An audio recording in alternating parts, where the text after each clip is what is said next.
There is a moment in every great civilization when the danger is no longer outside its borders, but inside its assumptions. A moment when people still go to work, still scroll their phones, still argue about politics, still believe tomorrow will look roughly like yesterday, while the foundation beneath them is already cracking. This moment never feels dramatic. It feels normal. That is why empires do not fall with explosions. They fall with denial. Right now, in the year you are watching this, the United States is standing in that exact moment. Not at the beginning of decline, not approaching danger, but already deep inside a historical pattern that has destroyed every global superpower that came before it. Spain, Britain, the Soviet Union, different cultures, different centuries, different ideologies. Yet they all collapsed the same way, step by step, decision by decision, with leaders and citizens who believed, sincerely, that their nation was the exception. They were not, and neither are we. The Stoic philosopher Marcus Aurelius once wrote that people do not suffer because of events, but because of the stories they tell themselves about those events. Empires die for the same reason, not because reality strikes suddenly, but because reality is ignored for too long. This is not a prediction. This is not fear-mongering. This is pattern recognition. And once you see the pattern, you cannot unsee it. Before we go any further, we need to be brutally honest about what imperial collapse actually looks like. Not the Hollywood version. Not tanks rolling into capitals. Not flags burning in the streets. Real collapse is quieter. It begins with economic exhaustion. A nation expands beyond its ability to sustain itself. Military commitments multiply. Financial promises grow larger than productive capacity. Debt replaces growth. Image replaces substance. At first, everything appears fine. The currency still works. The markets still function. The military still wins battles. But underneath, the system begins consuming more than it creates. The Stoics had a word for this: imbalance. When desire outpaces discipline, when appetite exceeds structure, when strength is mistaken for permanence. Eventually, the advantages that once made an empire powerful turn into vulnerabilities. The global currency floods back home. The military becomes too large to maintain. Allies begin to hedge, rivals begin to test boundaries, and confidence, the invisible glue of power, starts to evaporate. This has happened before, exactly this way. Let's begin with the first true global empire: Spain. In the early 1500s, Spain was the richest nation on earth. After the conquest of the Aztec and Inca empires, Spanish ships carried unimaginable quantities of gold and silver back to Europe. By the mid-16th century, Spain controlled the global money supply. Spanish silver was the world's reserve currency. It was accepted everywhere, trusted everywhere, desired everywhere. And this is where the pattern always begins. When a nation controls the world's money, it begins to believe the rules no longer apply to it. King Philip II ruled Spain from 1556 to 1598.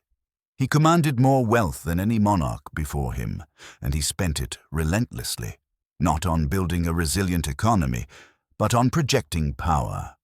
Spain fought wars on multiple continents at the same time, against the Ottoman Empire in the Mediterranean, against France in Italy, against Protestant rebels in the Netherlands, against England at sea, across the Americas, across Asia. Military overextension is always stage one.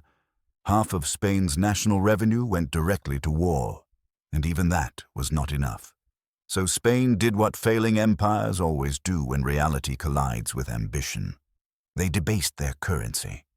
Instead of reducing commitments, they reduced honesty. Silver coins were quietly mixed with copper. The face value remained the same. The substance did not. Inflation followed. Trust eroded. Merchants adjusted prices. Confidence cracked. The Stoic philosopher Seneca warned that wealth gained without discipline weakens the character of those who possess it. Spain had wealth without restraint, and it hollowed them out. Then came the debt spiral. Spain borrowed heavily from foreign bankers to sustain its wars. Italian bankers, German bankers, anyone who would lend, and within 20 years, Spain declared bankruptcy. Then again, and again, 4 sovereign defaults in 40 years. Each time, leaders promised reform. Each time, nothing changed, yes. But the most destructive stage was not financial, it was cultural. Spain stopped producing. Why build when you can import? Why innovate when you can buy? Why work when status comes from extraction, not creation? Manufacturing declined. Agriculture stagnated. The nobility viewed labor as beneath them. The wealth flowing in from the Americas flowed straight back out to pay for foreign goods. Spain became a pass-through economy. Gold entered. Gold exited. Nothing remained. By the time silver production declined, there was nothing underneath it to support the system. Social decay followed. Crime surged. Beggars filled the streets. Productive citizens emigrated. Talent drained outward. The empire remained large on maps, but hollow in reality. Within a century, Spain was no longer a superpower. It never returned. 300 years later, the same pattern repeated. This time, Britain. At its peak, the British Empire controlled 1/4 of the world's land surface. 400 million people lived under British rule. The pound sterling was the global reserve currency. London was the financial center of the world. The British believed their empire was not only powerful, but permanent. They were already wrong. Military overextension came first. Britain maintained forces across 6 continents, policing trade routes, defending colonies, managing rebellions. Then came World War I. Britain chose victory over sustainability. The war cost the empire sums that reshaped its future. Britain borrowed heavily, especially from the United States. By 1918, the world's greatest creditor had become a debtor. Currency strain followed. Britain attempted to maintain the pound's pre-war value despite depleted gold reserves. This decision crushed domestic manufacturing. Exports became uncompetitive. Unemployment rose. In 1931, Britain abandoned the gold standard. The global reserve currency admitted it could no longer keep its promises. Then came World War II. Another war, another borrowing spree, another illusion of strength masking structural weakness. Victory came, but the empire was finished. Britain could no longer afford to defend its territories. India was lost, then Africa, then the Middle East, then Southeast Asia. The pound steadily declined. The empire faded into history. What remained was prestige without power, memory without dominance. And finally, the most recent example, the Soviet Union. After World War II, the USSR emerged as a superpower. Nuclear weapons, a massive military, ideological confidence. They believed history was on their side. Military overextension came first. The Soviet Union spent an extraordinary percentage of its economy on defense. They matched the United States tank for tank, missile for missile, despite having a much smaller economy. Economic stagnation followed, innovation slowed, productivity collapsed, agriculture failed. By the 1980s, the Soviet Union imported grain despite vast farmland. The currency was never trusted. The ruble functioned only by force. When oil prices fell, real money disappeared. Empire loss came quickly. Eastern Europe exited. The Berlin Wall fell, and in less than 3 years, the Soviet Union ceased to exist. No invasion, no final battle, just economic implosion. Now comes the uncomfortable part. The United States is following the same pattern: military overextension, currency debasement, debt spiral, loss of productive capacity, social decay, stage by stage. The Stoics believed that wisdom begins with the courage to look at reality without illusion. That is what this moment demands, because denial is not optimism, and hope without discipline is not strength. It is how empires die, believing they will not. The Stoics believed that the most dangerous moment for any individual, or any civilization, is the moment it confuses comfort with stability. Comfort creates blindness. When life feels familiar, the mind assumes continuity. When systems still function, people assume permanence. And when collapse finally becomes undeniable, it feels sudden, even though it was unfolding for decades. This is where the United States is now, not collapsing tomorrow, not collapsing next year, but already operating inside conditions that make collapse mathematically inevitable unless something fundamental changes. Let's examine these conditions honestly. The first is military overextension.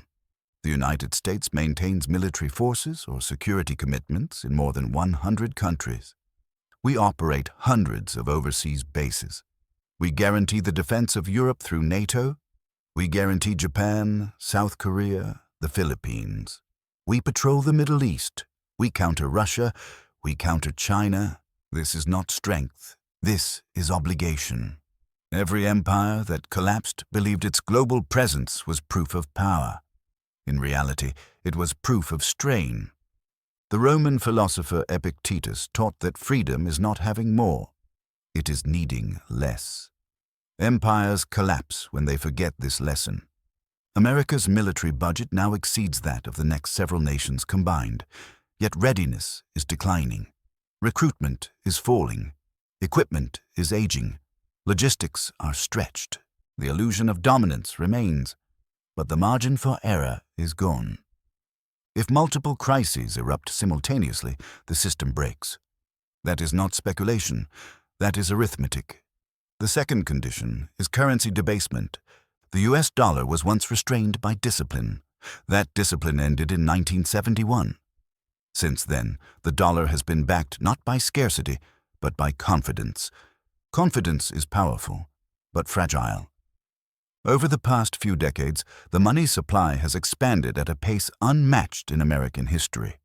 Trillions created not from productivity, but from policy. This is not inherently evil. Every empire has done it, and every empire has paid the same price. Inflation is not merely rising prices. It is the silent transfer of value from savers to debtors, from discipline to impulse, from the future to the present. Seneca warned that debt enslaves not only the borrower, but the lender. A society addicted to debt loses its moral center because it becomes unwilling to sacrifice today for tomorrow. The third condition is the debt spiral. The United States now carries debt that exceeds its annual economic output. Interest payments alone rival major government programs. Borrowing is no longer funding growth. It is funding the maintenance of existing obligations. This is a critical distinction. Debt that builds capacity can be healthy. Debt that preserves illusion is fatal. Spain borrowed to fight wars it could not win. Britain borrowed to maintain an empire it could not afford. The Soviet Union exhausted real resources to preserve ideological appearance. America is borrowing to sustain a lifestyle disconnected from production, which leads to the fourth condition: loss of productive capacity. A society cannot consume indefinitely what it no longer creates. The United States excels at finance, branding, entertainment, and consumption. But much of its manufacturing base has been outsourced. Supply chains stretch across oceans. Essential goods depend on geopolitical stability elsewhere. This is efficient, until it is not. Spain learned this when silver shipments slowed. Britain learned this when wartime logistics collapsed. The Soviet Union learned this when oil revenues fell. The Stoics believed resilience came from self-sufficiency. Dependence is not a strategy. It is a vulnerability. The fifth condition is social decay. This is the most misunderstood stage because it feels moral rather than structural. Trust in institutions declines. Social cohesion fractures. Political dialogue becomes tribal. Reality becomes negotiable. This is not merely cultural conflict, it is systemic exhaustion. When systems no longer deliver fairness, people stop believing in them. When promises are broken repeatedly, cynicism replaces participation. Marcus Aurelius wrote that a society is only as strong as the character of its citizens. When responsibility is outsourced and blame is universal, decay accelerates. These 5 conditions together form a closed loop. Overextension requires debt. Debt requires currency expansion. Currency expansion erodes trust. Eroded trust fractures society. A fractured society cannot reform itself. This is why empires rarely recover once they pass this point. And yet, here is the paradox. Collapse is not destiny. History shows patterns, not prophecies. The Stoics never believed events were beyond control. They believed response was always a choice, but response requires clarity. Most Americans do not lack intelligence. They lack framing. They are told everything is either perfect or doomed, that prosperity is permanent or apocalypse is inevitable. Both narratives are comforting, and both are false. The truth is harder.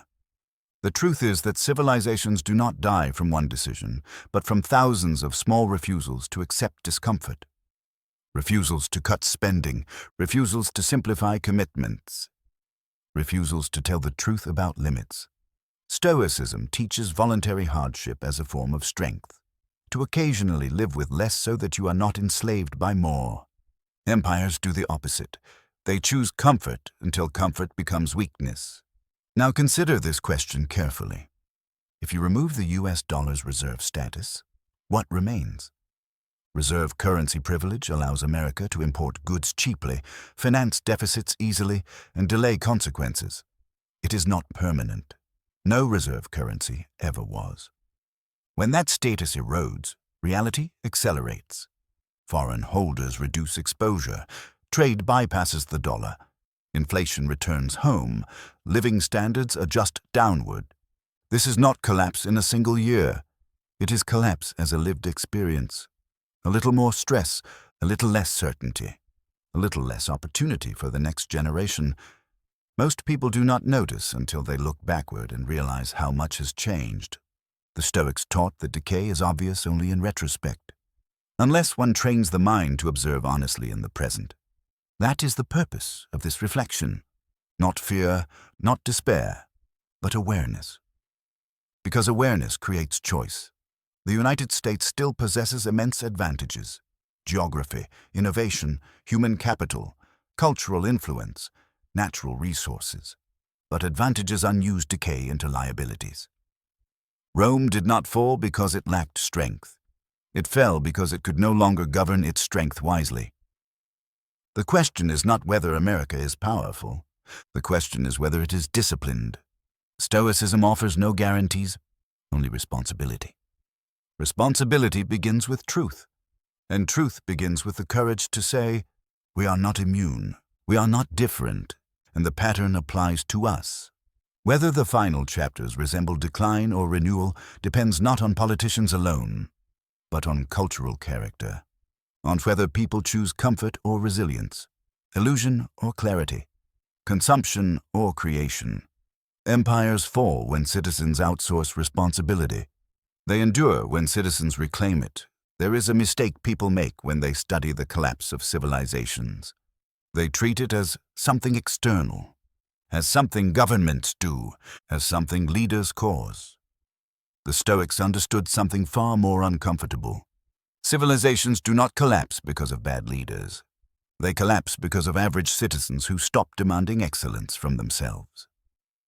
Marcus Aurelius did not write his meditations as a ruler speaking to others. He wrote them as a man speaking to himself, because he understood that decay begins internally before it becomes political. This is where the story of America becomes deeply personal, not abstract, not theoretical, personal. Every empire that fell believed its greatest threat was external. an enemy army, a rival power, a foreign ideology. In reality, the threat was always internal: loss of discipline, loss of meaning, loss of restraint. Let's speak plainly. The United States is not poor. It is not weak. It is not lacking intelligence or resources. It is lacking coherence. And coherence is a moral trait before it is an economic one. Stoicism teaches that strength is alignment between values and actions, between words and behavior, between desire and reason. When a society loses alignment, it compensates with noise. More entertainment, more outrage, more distraction, more consumption. This is not accidental. It is psychological. A distracted population does not ask difficult questions. An entertained population does not demand sacrifice. A divided population cannot coordinate reform. The Roman historian Tacitus wrote that empires collapse not because they are conquered, but because they rot from indulgence. Indulgence is not pleasure. It is excess without purpose. Look carefully at modern America. We are surrounded by abundance, yet experience anxiety. We have unprecedented convenience, yet feel exhausted. We have access to infinite information, yet struggle to find wisdom. This contradiction is the signature of decline. Not material decline, but spiritual and psychological decline. And before you reject that word, understand what it means in Stoic terms. Spiritual decline is not religion. It is the loss of inner discipline. Epictetus taught that no man is free who cannot govern himself. Societies are no different. When self-control erodes at scale, systems begin to fail. Debt rises because restraint disappears. Institutions decay because trust disappears. Politics polarizes because identity replaces reason. And beneath all of it lies fear. Fear of losing comfort. Fear of losing status. Fear of being the one who sacrifices while others do not. This fear keeps societies trapped in inertia, because reform always demands short-term pain in exchange for long-term survival. Spain refused to reform because silver made reform unnecessary, until it was too late. Britain refused to reduce commitments because prestige demanded appearance, until collapse forced retreat. The Soviet Union refused to liberalize meaningfully because ideology demanded control, until the system imploded. America now faces the same psychological trap. The trap of believing that reducing consumption, reducing military commitments, reducing financial excess is a sign of weakness rather than maturity. Stoicism teaches the opposite. True strength is the ability to voluntarily choose less. The ability to say, "This is enough." This applies not only to nations, but to individuals, because individuals are the atoms of civilization. When individuals outsource responsibility for their lives to systems, they train themselves for dependency. Dependency feels safe until the system fails. The Stoics prepared for instability by strengthening what could not be taken away: character, skill, judgment, adaptability. Ask yourself this question honestly. If the economic environment becomes less forgiving, if opportunities narrow, if institutions weaken, what remains? Your skills, your habits, your ability to endure discomfort, your ability to think clearly under pressure. These traits do not appear during crisis. They are revealed.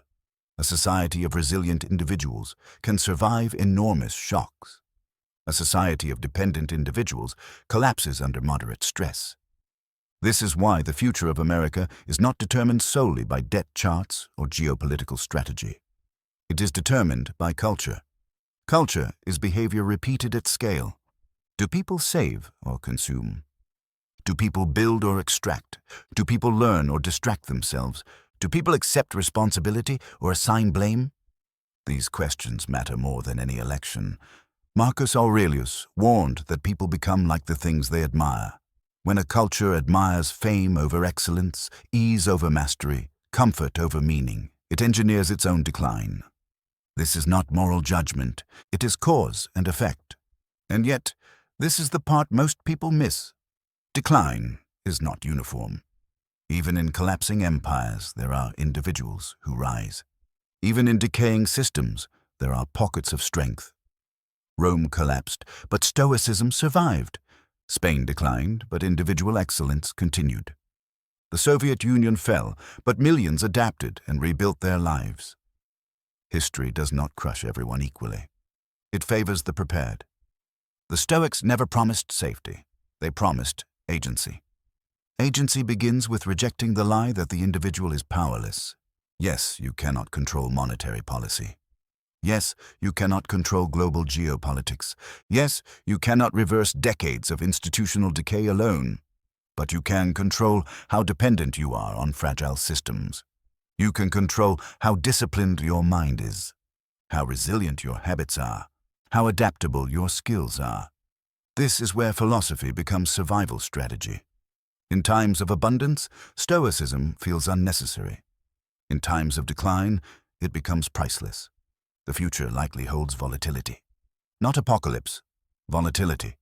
More economic stress, more political instability, more uncertainty.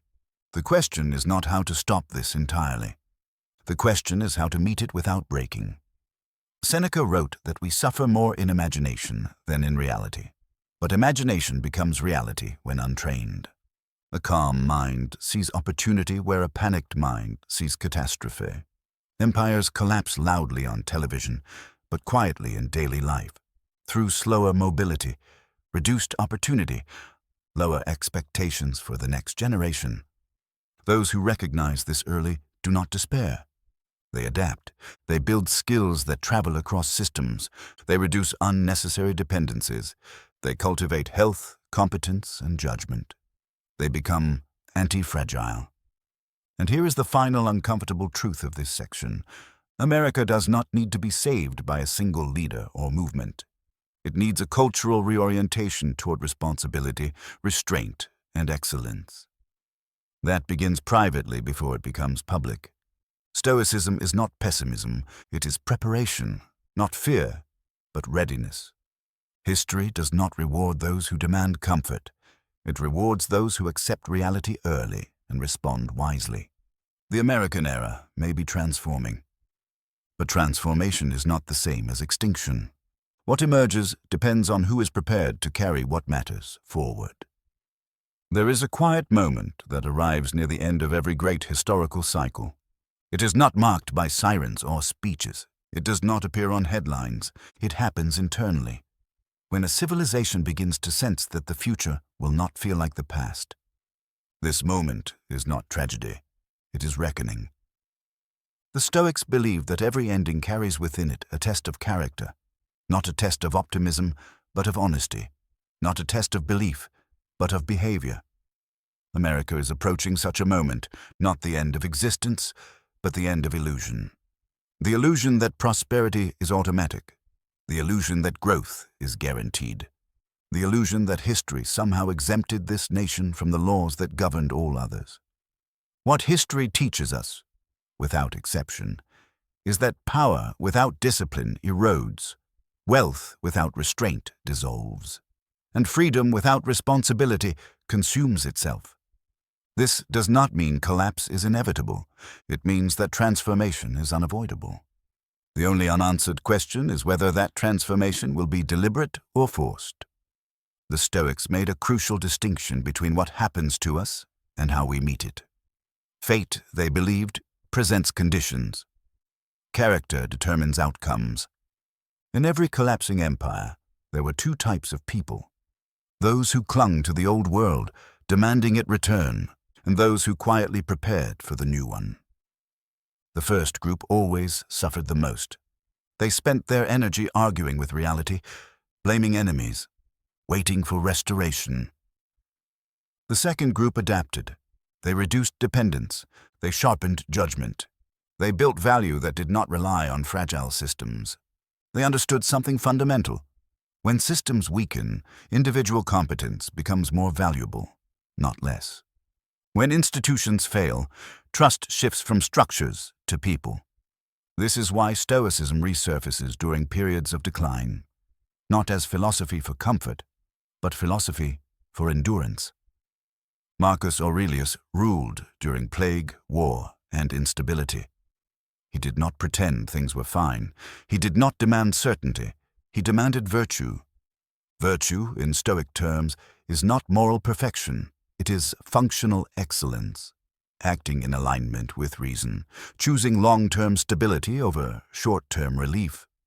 This applies directly to the moment America is entering. The coming years are likely to feel unfamiliar. Economic cycles may become harsher. Political volatility may intensify. Social trust may continue to erode before it rebuilds. This does not mean chaos everywhere. It means friction. And friction reveals weakness, but also strength. A society built entirely around consumption struggles in times of constraint. A society that remembers how to produce, cooperate, and adapt survives. This is where the narrative shifts from empire to individual. Because history does not ask whether a civilization deserved to survive. It asks whether its people were capable of adjusting to reality. The United States still possesses extraordinary advantages, but advantages decay without stewardship. Stewardship begins not with slogans, but with habits, with people who choose competence over outrage, people who choose discipline over indulgence, people who choose clarity over comforting lies. These people rarely dominate headlines, but they determine outcomes. If there is a future chapter of American strength, it will not look like the past. It will be quieter, more grounded, less theatrical.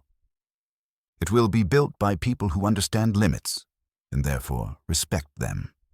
The Stoics believed that prosperity was most dangerous when it trained people to forget how to endure hardship. Hardship, when faced voluntarily, strengthens. Hardship, when denied until it arrives uninvited, breaks. The choice is not between abundance and austerity. It is between preparation and surprise. History favors the prepared. This is why studying collapse is not pessimism, it is realism. It is why this conversation matters, not as prophecy, but as orientation. Because those who understand the pattern early gain something priceless. Time. Time to adjust expectations. Time to build skills. Time to strengthen resilience.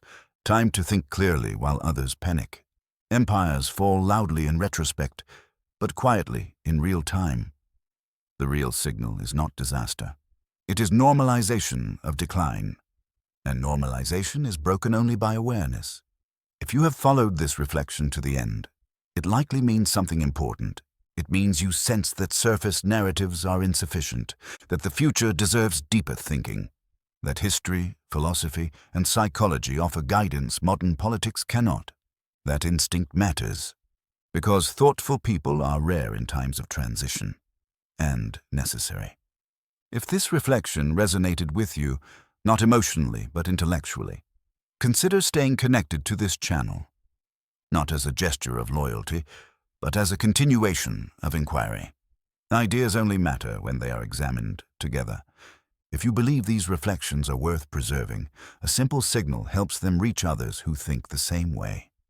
A quiet acknowledgement, a measured response, a deliberate share, not broadcast to everyone, but sent to one person you trust, one person who would actually engage with these ideas.